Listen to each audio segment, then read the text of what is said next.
In this video, we are going to learn about the any function in Python. Let us say we have three conditions and we want to know whether at least one of them is satisfied. We will store those results in a list. The first condition is false, the second is true, and the third is true. Now we want to answer one simple question. Is at least one of these conditions true?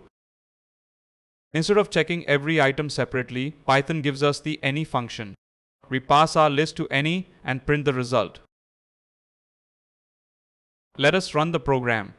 The output is true. The reason is that any returns true when at least one item in the iterable is truthy. An iterable is simply something we can go through item by item, such as a list, tuple, or set. So the syntax is any followed by the iterable inside parentheses. In our case, we passed a list of Boolean values. Now, let us change all the values in the list to false and run the program again.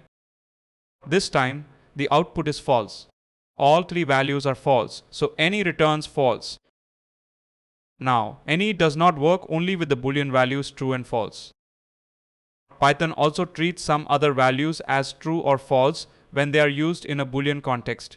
These are often called truthy and falsy values. For example, 0 is considered falsy while most non-zero numbers are truthy. Let us create a list containing 0, 0, and 10. When we pass this list to any, the result is true because at least one value, 10, is truthy. Now change 10 to 0. The result is false because all three values are 0, which are falsy. The same idea applies to strings. A non-empty string is truthy, while an empty string is falsy. So if we have a list containing two empty strings and one non-empty string, any returns true.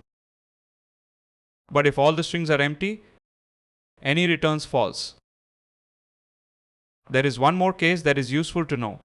What happens if we pass an empty list to any? Let us test it. The result is false.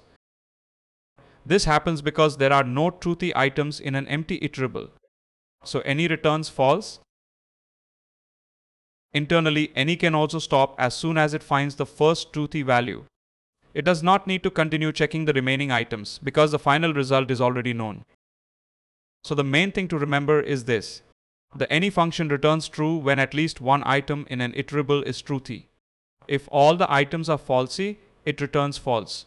And for an empty iterable, it returns false. If this content is useful to you, please like the video and subscribe to Program Guru channel for more Python tutorials.